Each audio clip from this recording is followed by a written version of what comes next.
The deck crew is waving him off, frantic X-shaped arm signals against the Pacific sky, but Lieutenant J.G. Robert Kanze has 30 seconds of fuel and a dying engine. The carrier below him isn't USS Lexington. He knows that now. The flight deck is too short, the island structure all wrong, and those aren't his shipmates scrambling on deck. They're running like men who've spotted a bomb rolling toward them, which, in a way, they have, because Kanze is coming in hot on a crippled F-6F Hellcat with a live torpedo still hung under his belly, and the ship he's about to crash land on is supposed to be 30 miles north. You don't wave off a dead stick landing. You just hold on and pray the arresting wires work the same on every American carrier. Robert Kanze was 23 years old and had been flying combat missions for 4 months when he learned that the Pacific Ocean all looks the same at 15,000 feet. He was from Terre Haute, Indiana, a place where you could see for miles and the land stayed put beneath you. His father sold insurance. His mother played piano at the Methodist Church. Before Pearl Harbor, the most exotic place Kanze had visited was Chicago. Now he was aboard USS Lexington, CV-16, part of Air Group 16, flying torpedo bombers during Task Force 58's strikes against the Japanese fleet in the Philippine Sea. The year was June 1944. The invasion of Saipan was underway, and the Japanese combined fleet was coming out to contest it in what would become the Battle of the Philippine Sea, what the pilots would later call the Great Marianas Turkey Shoot. Kanze flew a Grumman TBF Avenger, a torpedo bomber that weighed 7 tons empty and handled like a pregnant whale.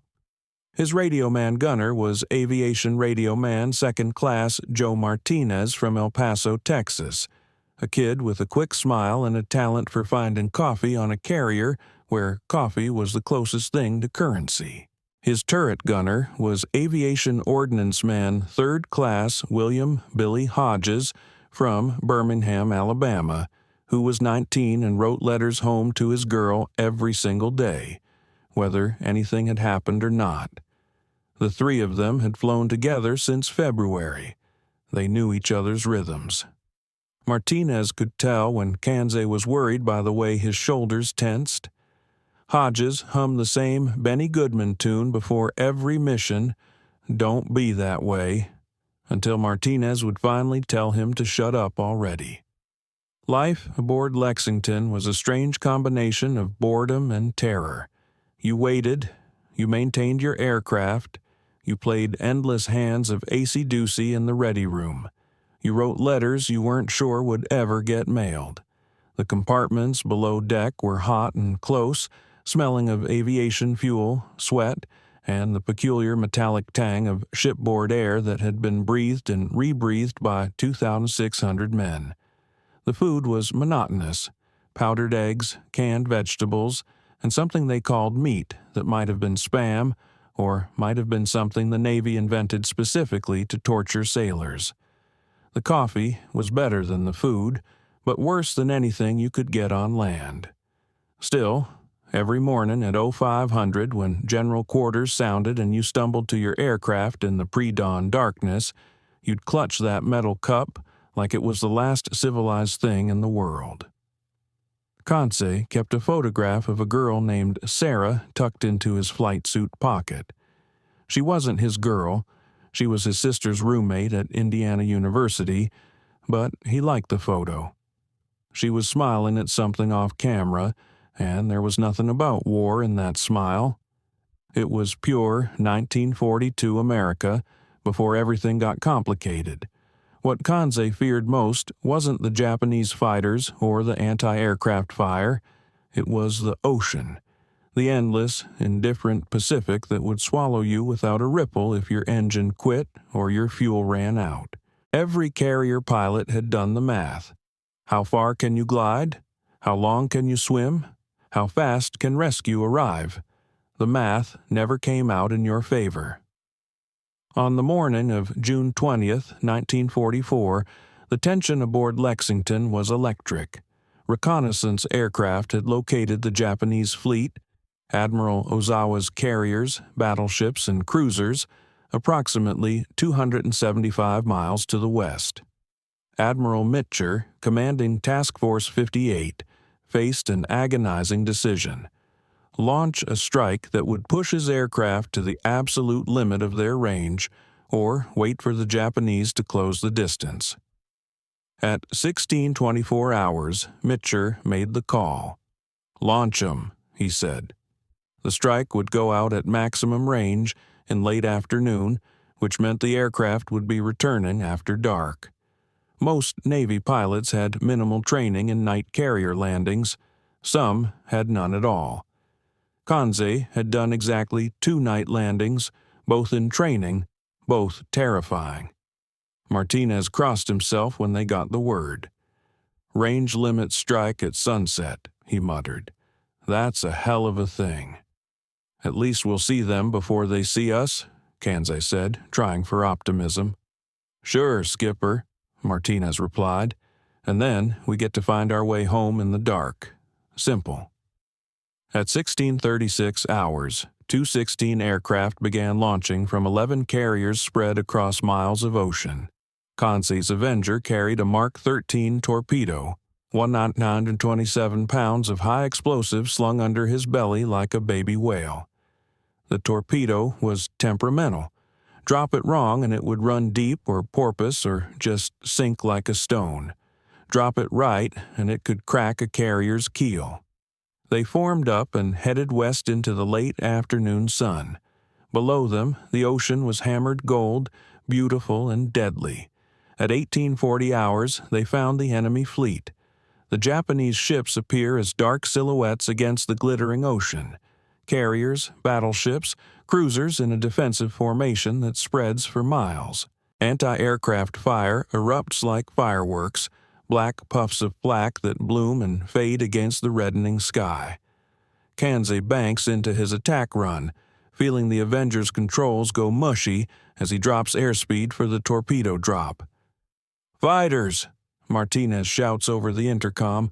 3 zeros, 2 o'clock high." The radio is chaos. Pilots calling out targets, warning of fighters, calling for help. Someone's screaming. Someone else is very calmly announcing that his engine is on fire and he's ditching. The frequencies overlap until it's just noise and terror. Kanze ignores it all and focuses on his approach. The carrier in his sight is making a hard turn to port, trying to comb the torpedo tracks from other aircraft. He adjusts, leading the turn, calculating drop point by instinct and training that's become reflex.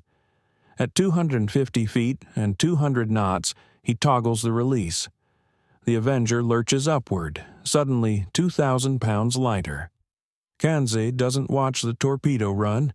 You never watch, you just get out. But hauls back on the stick and shoves the throttle forward. The right cyclone engine howls. Tracer rounds arc past his canopy, bright red streaks that seem lazy and slow until you realize they're moving at 2,800 feet per second. Something punches the Avenger's right wing. Not a big hit, a 25mm shell, maybe, but Kanze feels the plane shudder. The fuel gauge needle on his starboard tank drops like a stone. Leaking. He's leaking fuel. "We're hit," he says into the intercom, his voice steadier than he feels. "I see it," Martinez confirms. "Starboard wing, fuel's streaming." Billy Hodges is firing his turret gun in short, disciplined bursts. "There's a 0 on our 6. Breaking right, breaking right."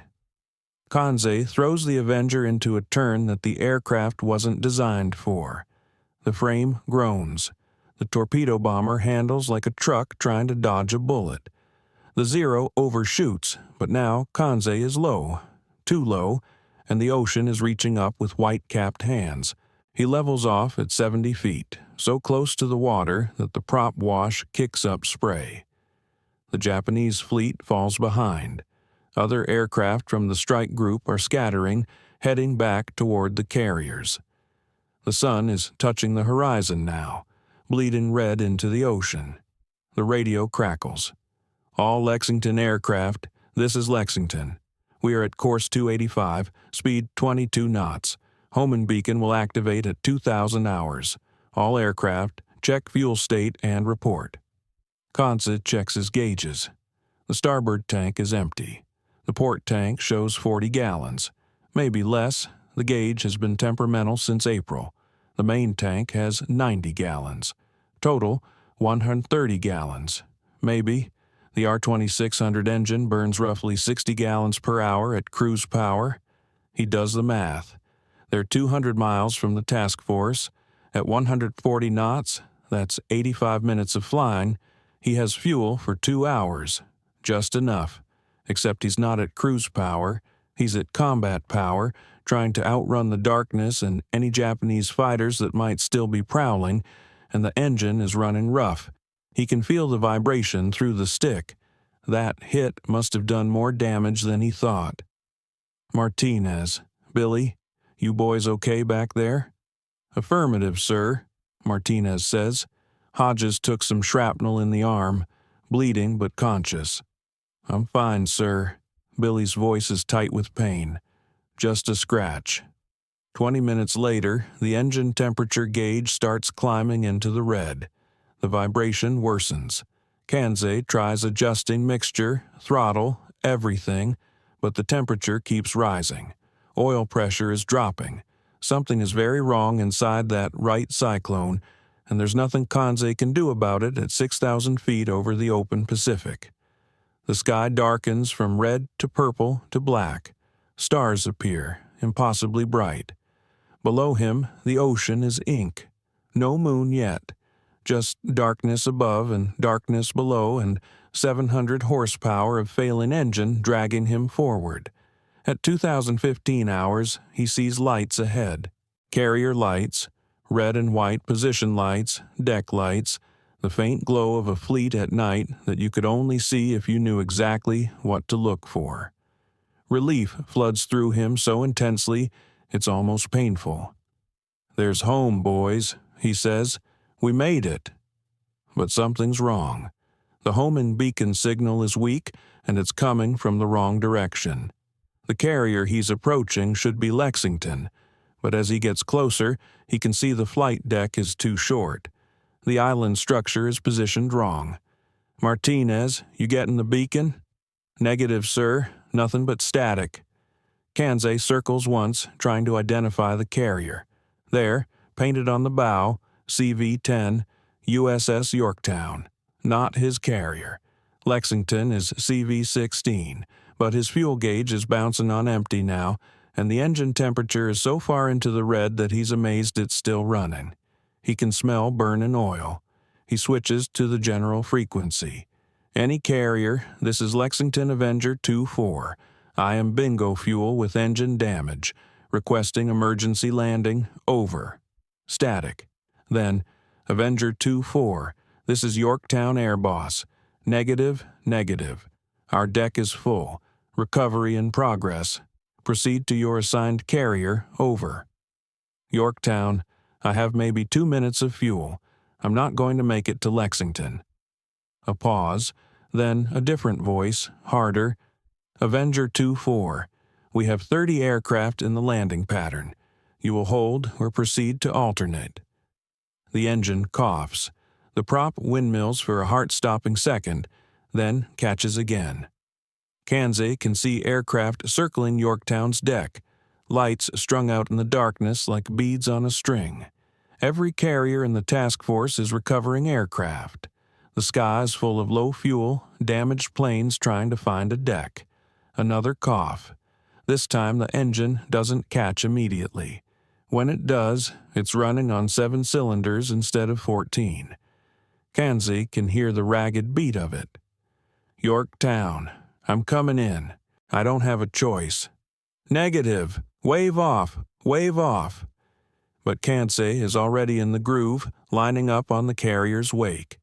He can see the landing signal officer on the deck port side, illuminated paddles in hand. The LSO is giving him frantic wave-off signals, arms crossed and swept apart over and over. You're not cleared to land. Stay away. Go around. Kanze ignores him. The engine is dying. The prop is barely turning. He's got one approach and no second chances. The deck rises to meet him. Too fast. He's too fast, and the Avenger is heavy. He still has the torpedo hung up under the belly. The release mechanism jammed during the attack, and there was no time to fix it. So he's landing with a live torpedo on the wrong carrier without clearance while the deck crew scatters in panic. The main gear hits the deck, hard. Kanze slams the throttle to idle, what's left of idle, and prays the arresting wire catches. The tailhook scrapes across the deck with a shower of sparks. He feels it skip the first wire, the second wire. His heart stops, then slam. The third wire catches. The Avenger goes from 60 knots to 0 in 2 seconds. The force throws Kanze against his harness hard enough to crack a rib. Behind him, he hears Martinez grunt in pain and Billy cry out. The engine dies, just quits, with a final cough and a wheeze like an old man given up. Silence. Blessed, terrifying silence. The Avenger sits on the deck of USS Yorktown, nose to tail with a Hellcat that had landed 30 seconds earlier. Deck crew surrounds them, firefighting equipment at the ready, everyone staring at the torpedo still hung beneath the plane. Kanze sits in the cockpit, hands shaking so badly he can't unbuckle his harness. The arresting wire crew is the first to reach them. A chief petty officer climbs onto the wing, his face inches from Kanze's canopy. "You got ordnance hung up, son?" Kanze nods, still unable to speak. "Jesus Christ," the chief mutters. He turns and bellows at the deck crew. "Live fish, everybody back, get ordnance up here now." The canopy opens. Cool night air rushes in, carrying the smell of aviation fuel and hot metal. Someone helps Kanze climb down. His legs are rubber. He stumbles, and a sailor catches him. "Easy, sir. You're okay. You're down." Behind him, Martinez and Billy Hodges are being helped from the aircraft. Billy's left arm is wrapped in an improvised bandage, already soaked through with blood. He's gray-faced and unsteady. A corpsman rushes over with a medical bag. The ordnance crew approaches the Avenger like it's a sleeping bear. They rig cables to the torpedo carefully and winch it free.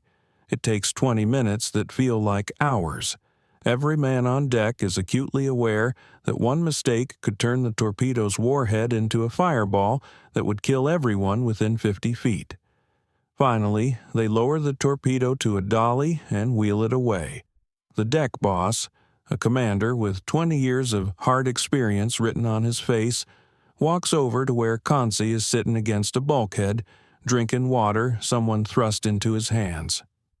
"Lieutenant, that was the stupidest goddamn thing I've seen in this entire war, and I was at Coral Sea." He pauses. "Also, the best piece of flying.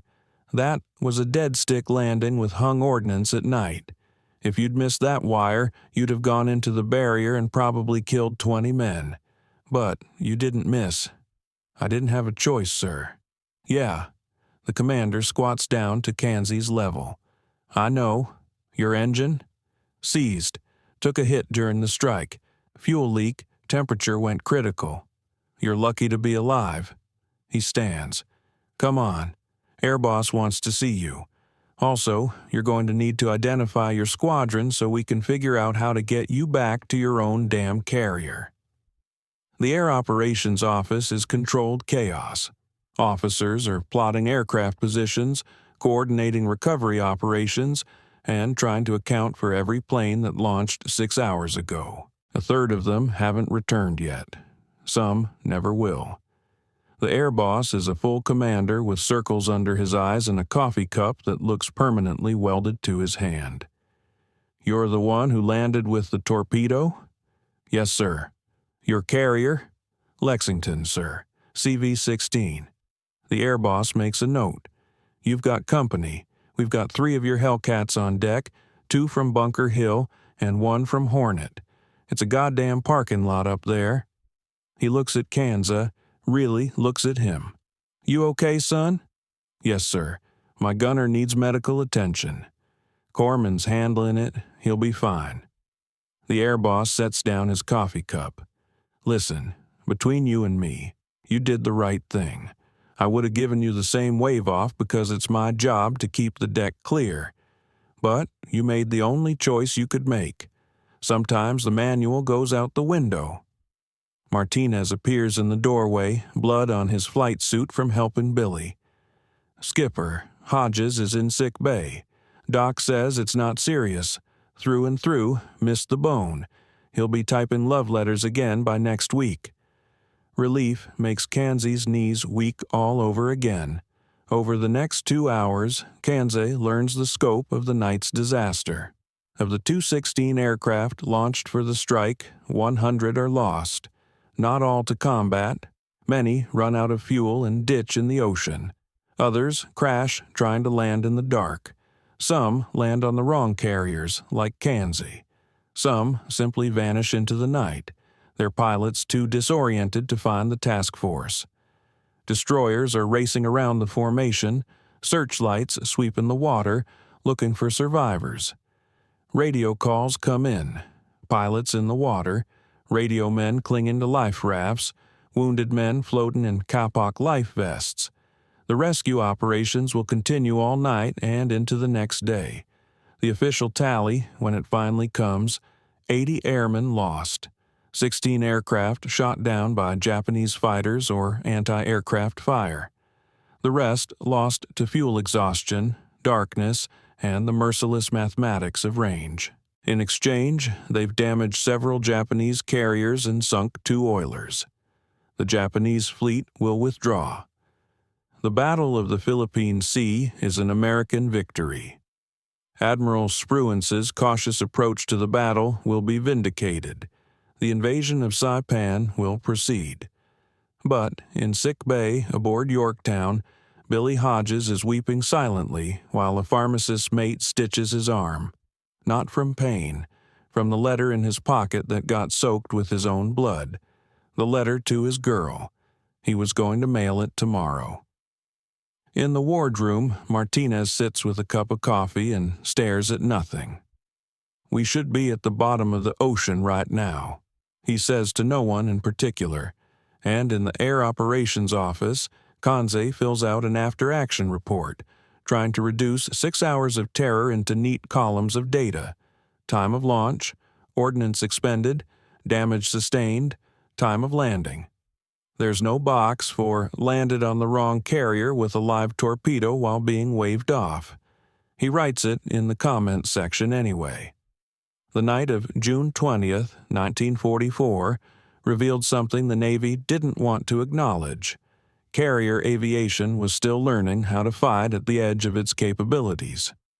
The official histories would celebrate the Great Marianas Turkey Shoot, the destruction of Japanese air power in the Philippine Sea. And it was a victory. But it was a victory paid for in American blood and American aircraft. Many lost not to enemy action, but to the tyranny of distance and darkness. Kanze, Martinez, and Hodges spent 3 days aboard Yorktown before a destroyer ferried them back to Lexington. Their Avenger, Bureau number 2451, was deemed too damaged to fly.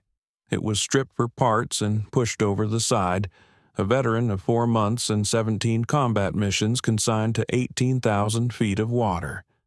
The 3 of them drew a new aircraft from the hangar deck. It was identical to the old one in every way except the number painted on the fuselage, but it felt wrong, like wearing a dead man's shoes. They flew it anyway. That was the job. Kanze would survive the war. He'd fly 43 combat missions before VJ Day, earning a Distinguished Flying Cross and 2 air medals. After the war, he went home to Terre Haute, married Sarah, his sister's roommate from the photograph, and taught high school mathematics for 37 years. He never spoke about the war except once, when a student asked him if he'd ever been scared. "Every single day," Kanze said. Being brave doesn't mean you're not scared. It means you do the job anyway because other people are depending on you. Martinez made Chief Petty Officer and served 20 years. He retired in San Diego and opened a radio repair shop that became mildly famous for fixing anything electronic. He kept a photograph on the wall, 3 young men standing in front of a TBF Avenger somewhere in the Pacific, 1944. Customers would ask about it. "My crew," he'd say, "nothing more." Billy Hodges went home to Birmingham, married his girl, and worked for the railroad. He and his wife had 5 children. He never told them about the Battle of the Philippine Sea. What he told them instead was this: take care of each other. That's all that matters. Take care of each other. The Battle of the Philippine Sea destroyed Japanese carrier aviation as an effective force. The Imperial Japanese Navy lost 3 carriers, hundreds of aircraft, and, most critically, the experienced pilots who could never be replaced. It was the last time Japan's carriers would sortie against the American fleet as a unified force. But for the young men who flew that mission, the victory felt hollow. They'd lost friends in the darkness. They'd watched men ditch in the ocean and hoped rescue would find them in time. They'd landed on wrong carriers, crashed into barriers, and learned that sometimes doing everything right still isn't enough when the ocean is too big and the fuel tanks are too small. The Navy learned from June 20th. Night operations improved. Carriers began keeping their lights on longer during recovery. Fighter direction became more sophisticated. Rescue procedures got better. But you can't change the basic mathematics. Fuel is finite, distance is real, and the ocean doesn't care about courage. There's a plaque in the Naval Aviation Museum in Pensacola. It lists the names of pilots lost during the Battle of the Philippine Sea. 80 names. Young men from places like Texas and Indiana and Alabama who volunteered for a war and paid the price for victory. Robert Kanze's name isn't on that plaque. He survived because his engine held together for exactly as long as it needed to, because a deck crew on the wrong carrier pulled an arresting wire taut at the right second, because luck exists and sometimes it falls your way. But Kanze never forgot the ones who weren't lucky, the pilots who ran out of fuel 5 miles short, the crews who ditched in the dark and were never found, the men who did everything right and still didn't make it home. He kept a photograph of his crew standing by their Avenger. In the picture, they're young and confident, squinting into tropical sun, not yet knowing what the night of June 20th would cost. Martinez is grinning. Billy has his arm around Kanze's shoulder. The Avenger behind them is immaculate, its bureau number clearly visible. That photograph is what survives. 3 men who flew into combat together, made it back against the odds, and carried each other through the war. They landed on the wrong carrier, and it saved their lives. And 40 years later, when Billy Hodges was dying and his children asked what he wanted them to remember, he showed them that photograph. "We took care of each other," he said. "That's what I want you to know. When everything else was falling apart, we took care of each other." In the end, that's what matters. Not the strategic victory or the enemy carriers sunk. Not even the heroic landings on darkened decks. What matters is that when Robert Kanze needed a place to land, someone pulled the arresting wire taut. When Billy Hodges was bleeding, Martinez was there to help him. When the engine was dying and the fuel was gone, they made it home together. The carrier was wrong, but the crew was right, and that made all the difference.